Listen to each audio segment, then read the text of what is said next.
একদিন তোমারি নাম মসজিদে হবে এলান, ঠিক কিনা?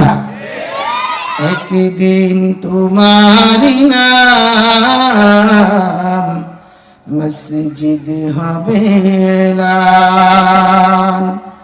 তৈরি থেকো, তৈরি রেখো কবরের মাল সামান। একদিন তোমারি নাম মসজিদ হবে এলান। লা ইলাহা